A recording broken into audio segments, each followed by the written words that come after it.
ফেনীবাসী আপনারা জানেন গাজীপুরে আমাদের বৈষম্য বিরোধী আন্দোলনের ভাইদের উপর আওয়ামী ফ্যাসিস্ট সন্ত্রাসীরা অন্যায়ভাবে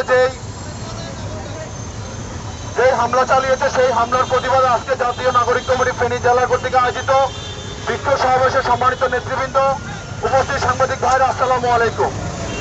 আমরা হুঁশিয়ার করে বলে দিতে চাই, 5 তারিখে যেভাবে আওয়ামী সন্ত্রাসীদেরকে আমরা বাংলাদেশ থেকে বিতাড়িত করেছি, আওয়ামী সন্ত্রাসীদের দোসররা এখনো যেভাবে ঘাপটি মেরে আমাদের ভাইদের উপর অন্যায়ভাবে হামলা চালিয়ে যাচ্ছে, আজকের এই বিক্ষোভ সমাবেশ থেকে বলে দিতে চাই, বিশেষ করে প্রশাসনে যারা আছেন তাদেরকে আমরা বলে দিতে চাই, আপনারা কেন যে এই আওয়ামী দোসরদেরকে গ্রেফতার করছেন না আমরা বুঝতে পারছি না। আপনারা এই আওয়ামী ফ্যাসিস্টদের গ্রেফতার না করার মাধ্যমে আমরা বুঝতে পেরেছি আপনাদের মধ্যে আওয়ামী ফ্যাসিস্টরা এখনো লুকিয়ে আছে।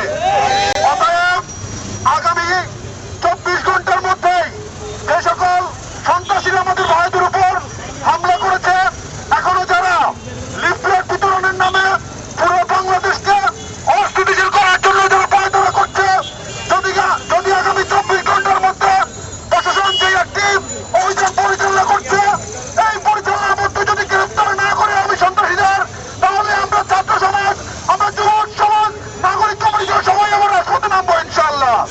অতএব আমরা প্রশাসনের নিকট এখন আস্থা রেখেছি, প্রশাসন অতি দ্রুত এই সকল সন্ত্রাসীদেরকে গ্রেফতার করে আইনের আওতায় নিয়ে এসে তাদেরকে শাস্তি প্রদান করবেন।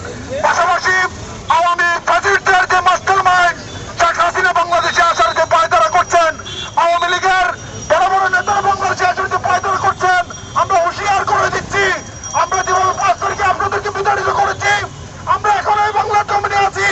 যদি বাংলাদেশে আসার যদি কোনো ধরনের ন্যাক্কারজনক আপনারা যদি ষড়যন্ত্র করেন, সেই ষড়যন্ত্রের প্রতিবাদ দেওয়ার জন্য আমরা সবাই প্রস্তুত আছি ইনশাআল্লাহ। সবাই ভালো থাকবেন। আসসালামু আলাইকুম।